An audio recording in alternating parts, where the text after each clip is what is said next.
បាទសួស្តីបងប្អូនទាំងអស់គ្នាបាទសូមស្វាគមន៍សាជាថ្មីមកកាន់ Channel សុខាបាទថ្ងៃនេះខ្ញុំមានវីដេអូមួយចង់ចែករំលែកទៅបងប្អូនទាំងអស់គ្នាបាទគឺយើងរបៀបឆែកមើលព័ត៌មានចាក់វ៉ាក់សាំង COVID-19 អ្នកគ្នាហើយដោយអ្នកទាំងអស់គ្នាឃើញនៅក្នុង thumbnail អញ្ចឹងគឺយើងឆែកមើលហើយដឹងថាយើងចាក់បានប្រហែលលើកអីអញ្ចឹងទី1ទី2ទី3អញ្ចឹងកាលលោយើងភ្លេចអីបាទអញ្ចឹងយើងអ្នកវីដេអូហ្នឹងមានអ្នកខ្លះក៏គាត់ចេះហើយអ្នកខ្លះក៏អត់តន់ចេះហ្នឹងគ្នាអញ្ចឹងបើអ្នកចូលមកថ្មីក៏ភ្លេចជួយចុច Subscribe ម្នាក់មួយបាទបើពេញចិត្តវីដេអូហ្នឹងក៏ភ្លេចជួយចុច Like បាទអញ្ចឹងកុំឲ្យខាតពេលយើងចូលក្នុងកម្មវិធីជ្រោមហើយយើងវាយពាក្យ Google មកគ្នានៅពេលចេញបែបនេះហើយយើងវាយពាក្យនេះគ្នានេះស V ស A ស C C ស I N E បាទហើយនឹងមកហើយចុចនិយាយទៅចុចចាំនឹងមកគ្នាចុចចាំនឹងមកឬក៏អ្នកទាំងអស់គ្នាចុច link នៅខាងក្រោម description បាទខ្ញុំដាក់ link នៅខាងក្រោមចុចចាំនឹងទៅវាចេញហើយបាទយើងបន្តទៀតយើងអូសចុចក្រោមយកពាក្យព័ត៌មានអ្នកចាក់វ៉ាក់សាំង COVID-19 បាទនេះចុចចាំនឹងមកនិយាយទៅ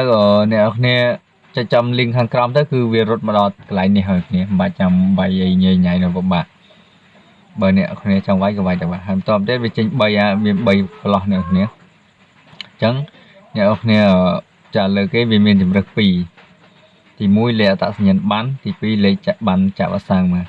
អញ្ចឹងខ្ញុំឧទាហរណ៍លេខអត្តសញ្ញាណប័ណ្ណមុនអញ្ចឹងយើងយកខាងលើលេខអត្តសញ្ញាណប័ណ្ណអញ្ចឹងខាងក្រោមយើងវាយលេខអត្តសញ្ញាណប័ណ្ណអ្នកគ្នាខ្ញុំវាយលេខអត្តសញ្ញាណប័ណ្ណខ្ញុំចូលចាំតែអ្នកគ្នាអញ្ចឹងលេខអត្តសញ្ញាណប័ណ្ណគឺខ្ញុំសូមធ្វើការបិទបាទបន្តទៀតកន្លែងនេះគឺថ្ងៃខែឆ្នាំកំណើតអញ្ចឹងយើងវាយលេខថ្ងៃខែឆ្នាំកំណើតរបស់យើងចូលមកបាទហើយបន្តទៀតយើងចុចស្វែងរកបាទចុចចាំហ្នឹងមកហើយថ្ងៃខែឆ្នាំកំណើតក៏ខ្ញុំបិទដែរគ្នាសូមអធិស្ឋានបន្តទៀតនេះបាទនេះឃើញឈ្មោះខ្ញុំហើយនេះហើយបន្តមកទៀតគឺ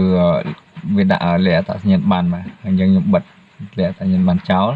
ហើយបន្តទៀតចាក់លើកទី1បាទនេះចាក់លើកទី1ថ្ងៃ29ខែ8ឆ្នាំ2021បាទលើកទី2ថ្ងៃ25ខែ9ឆ្នាំ2021បាទហើយភេទវ៉ាក់សាំងគឺ Sinovac បាទដាក់ឈ្មោះនេះអញ្ចឹងអានេះសម្រាប់ស្វែងរកតាមអត្តសញ្ញាណប័ណ្ណអញ្ចឹងមួយទៀតគឺយើងស្វែងរកតាមលេខប័ណ្ណចាក់វ៉ាក់សាំងអញ្ចឹងយើងចុចឲ្យលើនេះមកហើយចុចចាំប័ណ្ណចាក់វ៉ាក់សាំងបាទចុចចាំហ្នឹងមកហើយបន្តទៀតយើងវាយដូចគ្នានោះគ្នាយើងវាយព្រោះប័ណ្ណចាក់វ៉ាក់សាំងរបស់យើងមានគេដាក់លេខកាតនៅខាងលើបាទយើងវាយតាមលេខកាតហ្នឹងមកខ្ញុំវាយលេខតែប័ណ្ណចាក់វ៉ាក់សាំងរបស់ខ្ញុំ29ហើយបន្តទៀតគឺយើងវាយថ្ងៃខែឆ្នាំកំណើតដូចគ្នា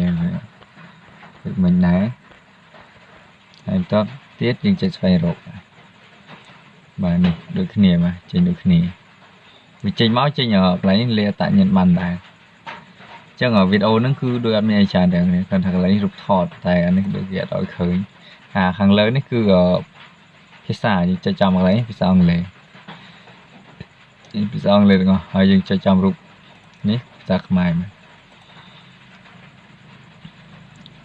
ចឹងវីដេអូហ្នឹងគឺអត់មានអីច្រើនទេគ្នាមានតែប៉ុណ្្នឹងហើយបើមានចំណុចខ្វះខាតតាណាមួយសំរុំក៏សូមអធិស្ឋានបាទហើយបើពេញចិត្តវីដេអូហ្នឹងក៏ភ្លេចចុច